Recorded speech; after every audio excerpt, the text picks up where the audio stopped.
بسم اللہ الرحمن الرحیم۔ اس سے پہلے والا جو سبق ہم نے پڑھا تھا وہ تھا مفردات کا سبق۔ یہ جو اوپر مفردات لکھے ہوئے ہیں یہ ہم نے پڑھا تھا۔ آج ہم پڑھیں گے ویسے مرکبات کا سبق، لیکن اس سے پہلے یہ جو مفردات میں کچھ حروف کی تقسیم کی ہے، کچھ موٹے حروف ہیں اور کچھ نرم حروف ہیں، کچھ سیٹی والے حروف ہیں اور ہم آواز حروف۔ سب سے پہلے نیچے آ جائیں، یہ جس کے اوپر ایک لکھا ہوا ہے ریڈ کلر سے، یہ جو 7 حروف ہیں ان کو موٹا پڑھا جاتا ہے، یعنی اس کی آواز میں موٹائی ہوتی ہے۔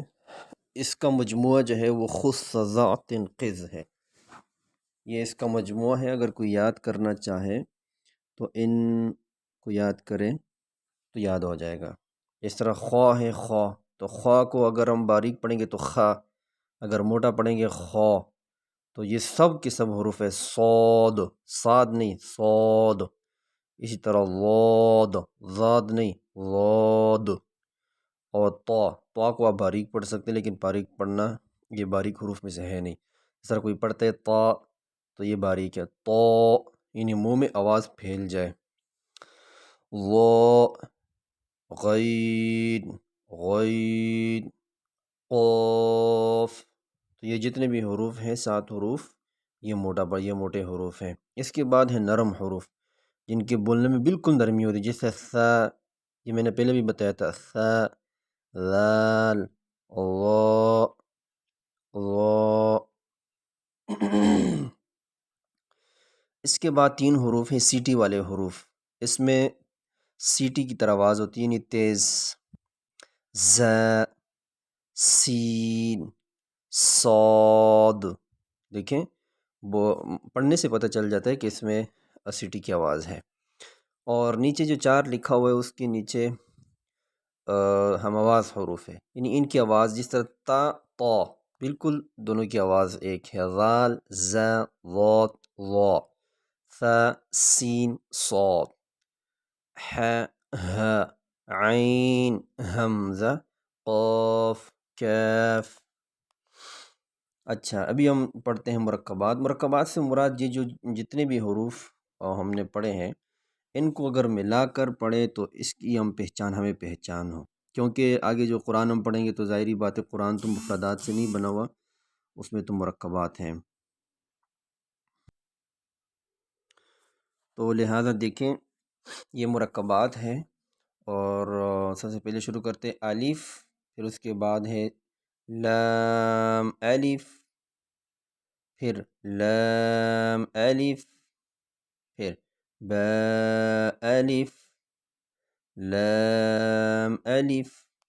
آپ اگر دیکھیں اس کی شروع میں چھوٹا سا ڈبہ بنا ہوا ہے جس میں مختلف قسم کے الف کی صورتیں لکھی ہوئی ہے، تو یہ الف ان صورتوں میں جب یہ مرکب ہوتا ہے، جب مفرد ہوتا ہے تو سب سے فرسٹ لکھا ہے، دوسرے نمبر پر، تیسرے، چوتھے، پانچویں نمبر پر جو لکھا ہے، تو یہ باقی حروف کے ساتھ جب یہ مل جاتا ہے تو اس کی یہ حالتیں ہو جاتی ہے الف کی۔ اس کے بعد ہے با، تا اور سا، تو با، تا اور سا، اس کی بھی آگے حروف کے ساتھ اس کو ملایا ہے اور اس کی صورتیں لکھی ہے کہ یہ کن کن صورتوں میں آ سکتی ہیں۔ دیکھیں با، تا، ثا، با الف، یہ جب با الف سے ملتا ہے تو یوں لکھا جاتا ہے، پھر با میم، پھر با جیم، پھر با یا، نون، با لام، تا الف، یا تا لام، با کاف تا، تا، تا تا، با تا، ثا الف، ثا یا، یا ثا لام، با ثا نون، یہ ہو گیا۔ اس کے بعد ہے جیم۔ جیم کی شروع میں دیکھیں تو جیم، ح اور خا، یہ تینوں جو ہے بالکل ایک شکل کے حروف ہیں، لیکن نقطے کی فرق کی وجہ سے ایک میں نقطہ نہیں ہے، ایک میں اندر ہے، ایک میں اوپر ہے، تو اس وجہ سے ان کا جو مرکب صورت ہوگی جب دوسرے حروف کے ساتھ ملیں گی تو وہ بھی بالکل برابر آتا ہے۔ جیم، ح، خا، جیم تا ثا جیم یا جیم با تا حا حا ثا تا حا تا خا با با خا تا. آگے دال ذال را زا، اس کی بھی یہ حروف انہوں نے دیے ہوئے ہیں. یعنی مرکب جب ہو جاتی ہے تو پھر اس کی صورت کیسی ہوتی ہے دیکھیں آپ. دال ذال را را زا جیم دال خا ذال یا را جیم را تا زا خا زا. اسی طرح آگے سین صاد طا ظا عین غین فا قاف کیف کیف. کاف کی مختلف شکلیں ہیں تو اس کا بھی مشق آپ نے خود کرنا ہے. یہ پیج آپ کے پاس موجود ہے، اس کا اسکرین شاٹ لے کے اچھی طرح اس کا مشق کر لے، کیونکہ اگر وہ حرف بحرف یہ بھی میں پڑھا دوں تو بہت لمبا ہو جائے گا. اس کا مشق آپ خود کریں. دیکھیں آگے مثال کے طور پر عین ہے تو عین کا سبق دیکھیں. عین غین کے بعد لکھا ہوا ہے عین جیم غین حا با عین یا غین با عین دال تا غین ذال. تو جو حروف کی آواز ہے اس کا آپ نے خیال ضرور رکھنا ہے، یہ بھی ساتھ دہراتے ہوئے تاکہ اس کا بھی مشق ہو. مثال کے طور پر ذال ہے تو اس کو نرم پڑھے، حا ہے تو اس کو اپنے مخرج سے ادا کرے، طا ہے تو اس کو موٹا پڑھے، صاد ہے تو اس کو بھی موٹا پڑھے، اسی طرح زا ہے تو اس کو سخت پڑھے. تو ان سب کا خیال رکھتا ہوا آپ نے پڑھنا ہے. اس کا فائدہ یہ ہوگا کہ آپ کا مفردات کا بھی مشق ساتھ ہوتا ہوا ہوگا. یہاں تک آگے جو لکھا ہوا ہے یہ پھر انہوں نے ایک دفعہ پھر لام کا مشق لکھا ہے، لام کے مرکب. پھر اس کے بعد میم ہے. دیکھیں میم کی دو صورتیں ہیں، ایک فرسٹ پوزیشن ہے، پھر جو ہے مڈل پوزیشن ہے، پھر اینڈ پوزیشن. فرسٹ پوزیشن پہلا جو میم لکھا ہوا ہے یہ اس کی وہ صورت ہے جب یہ بالکل مفرد و اکیلا ہے، اور دوسرا جو ہے میم یہ اینڈ میں آتا ہے.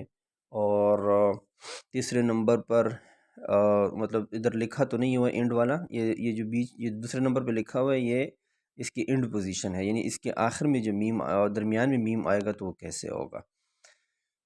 ٹھیک ہے. اسی طرح دیکھیں نون کی صورتحال دیکھیں. نون نون تین صورتیں ہیں اس کی. پہلے نون ہے، پھر جب الف کے ساتھ نون آتا ہے تو اس کی علیحدہ صورت ہوتی ہے، پھر جب خا کے ساتھ نون آیا تو اس کی علیحدہ صورت ہوئی، پھر یا کے ساتھ آیا تو اس کی علیحدہ صورت ہوئی. تو اس طرح نون کی تین صورتیں ہیں. آگے واو ہا ہا اور پھر ہا اور پھر ہا. تو ایک صورت واو کی ہے، باقی جو دو چار صورتیں ہیں وہ ہا کی ہے. تو اس کو بھی آپ نے ذہن میں بٹھانا ہے. جس طرح آگے اس لائن میں دیکھو نون کے ساتھ ہا لکھا ہوا ہے تو یہ بھی سمجھ لینا ہے کہ یہ ہا کی صورت ہے. بعض لوگ اس کو را پڑھ دیتے ہیں. آگے واو حمزہ یہ حمزہ کی اس کو اچھی طرح یاد رکھے کہ حمزہ کی جو صورتیں ہیں وہ زیادہ ہوتی ہے. حمزہ کی ایک حمزہ الف کی تین صورتیں. ایک حمزہ کبھی آتا ہے الف کی شکل میں، اور حمزہ واو کی شکل میں بھی آتا ہے، اور حمزہ یا کی شکل میں بھی آتا ہے. تو دیکھیں اس لائن میں حمزہ کی لائن میں یہ ہے 6 نمبر لائن. حمزہ بشکل الف، حمزہ بشکل واو، حمزہ بشکل یا. اس کو ایسے پڑھیں گے تاکہ آسانی ہو ہمارے لیے، کیونکہ ایک حمزہ تو یہ ہوتا ہے نا، باقی الف کے اوپر اگر حمزہ ہو تو اس کو حمزہ بشکل الف بولتے ہیں، واو کے اوپر حمزہ ہو تو حمزہ بشکل واو، اور یا کے اوپر ہو تو حمزہ بشکل یا. اسی طرح نیچے یا ہے تو یا کی بھی تین صورتیں ہیں، یا. انشاءاللہ مرکبات کا سبق ہمارا ختم ہو چکا ہے. اس کا آپ نے اچھی طرح مشق کرنا ہے، بعد میں بھی اس کو ٹائم دینا ہے.